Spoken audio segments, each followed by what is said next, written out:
This channel does not promote any violent, harmful, or illegal activities. All content provided by this channel is meant for an educational purpose only. শুনলেন তো কোথাও গিয়ে এই নেতাদের কথাগুলো কিন্তু একদম ন্যাকচুয়াল নেতা সুলভ ঠেকছে, যেখানে নিজেরা তাদের এক্ষেত্রেও ওই ডিভাইড অ্যান্ড রুলের বিষয়টা আছে। শুনলেন ওই বুথ সভাপতির কথার থেকে, এবং তাকে আলাদা প্যাকেজ দিয়ে এই আন্দোলন থেকে সরিয়ে দেওয়ার চেষ্টা করা হয়েছিল।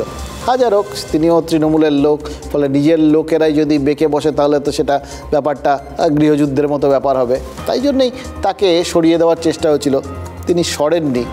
এটা ভাল লাগছে, মানে এখনও কেউ কেউ নেতা হয়েও অ্যাকচুয়াল নেতৃত্ব দেওয়ার বিষয়টা বা আদর্শটার থেকে চট করে সরে যান না।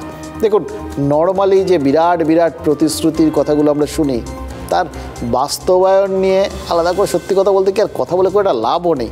কিন্তু একেবারে যে ন্যূনতম চাহিদা, বেসিক নিড, সেই উন্নয়নে বড় ফাঁক নেই তো। এটা নজর এড়িয়ে যাচ্ছে না তো।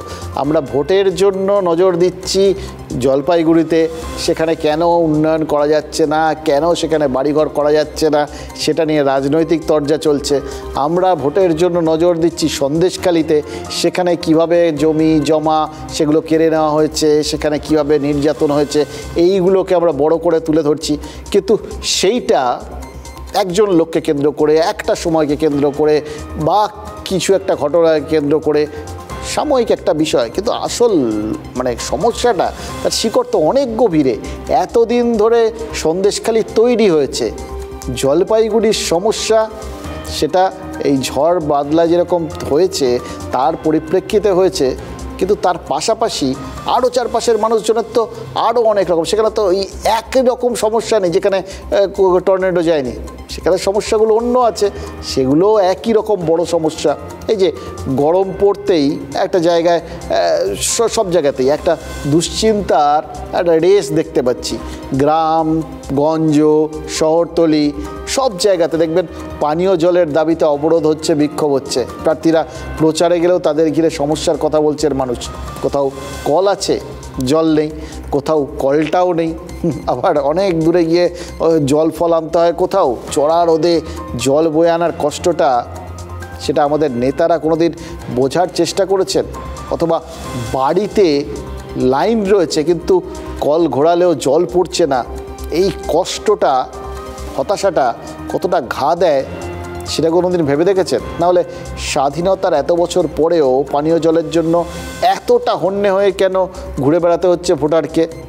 ভোটার কথাটা ইচ্ছা করেই বললাম, কারণ নেতাদের কাছে আমাদের নাগরিকদের পরিচয় তো একমাত্র ভোটার। ভোটার তিনি যিনি ভোট দেবেন, শুধু দেবেন, পাবেন কি পাবেন না সেটা তো পুরোটাই নেতাদের হাতে। এই গত সোমবারই বাঁকুড়ায় ভোট প্রচারে গিয়ে মুখ্যমন্ত্রী বলেছিলেন 3,40,000 বাড়িতে পানীয় জল দেওয়া হয়েছে। সংখ্যাটা বেশ বড়, 3,40,000, প্রচারের জন্যও ভালো। কিন্তু যতগুলো বাড়িতে মানে আমরা দেখেছি কিন্তু ওই জলের সংযোগ দেওয়ার ওখানে বোর্ড ঠোঁট লেগে গেছে, কোন খাতে এই পুরোটা ব্যাপারটা হলো সেগুলো সব লেগে গেছে, কিন্তু জল পড়েনি, জল আসেনি, এটাও দেখেছি আমরা। এবং তার থেকেও বড় কথা, 100% টার্গেট পূরণ হয়েছে কি? আসল টার্গেট তো ওটাই। এক্ষেত্রে তো ওই কিছু কাছাকাছি করেছি, এটার কোনো বক্তব্য নেই। 1% বাকি থাকলেও সাধারণ মানুষ তার ভুক্তভোগী। এই দুদিন আগে বাঁকুড়াতেই বিজেপির সাংসদ কেন্দ্রীয় প্রতিমন্ত্রী সুভাষ সরকার বিক্ষোভের মুখে পড়েছেন। গতকাল আর আজ বহরমপুর লোকসভায় প্রচারে বেরিয়ে একই প্রশ্নের মুখে পড়েছেন কংগ্রেস সাংসদ অদিতি চৌধুরী।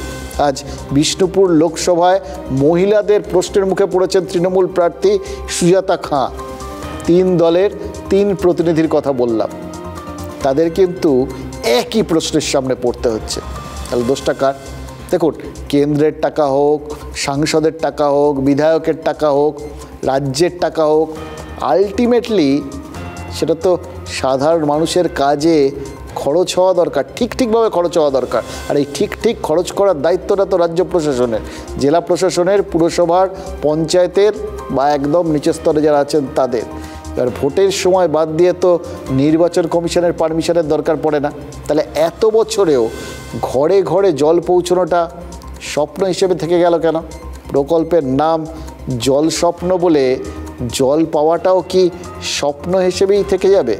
এবং সেই স্বপ্নটাও কি দিবা স্বপ্ন? এর থেকে বড় আমাদের ইস্যু আর কি কিছু হতে পারে? আমার ঘরে দুটো বাচ্চা আছে, যাবতীয় জল কিনে খাওয়া হচ্ছে, রান্না হচ্ছে, জল ছাড়া কোনো কাজই হয় না। আমাদের এখানে কল আছে কিন্তু জল নেই, 2 বছর ধরে জল নেই। এরকম কল খুলবো, ও কলটা দেখি কোনো জল নেই। ও পাশের একটা কলে মাঝে মাঝে জল আসে, হ্যাঁ 3 দিন পরে একদিন হয়তো 1 ঘন্টা কি আধ ঘন্টা জল দেয়। আমাদের চোরাড়ি গ্রামে আজ 1-1.5 বছর ধরে কোনো জলের সুবিধা হচ্ছে না, জল আমরা পাচ্ছি না। জল আনতে যেতে হয় জানেন,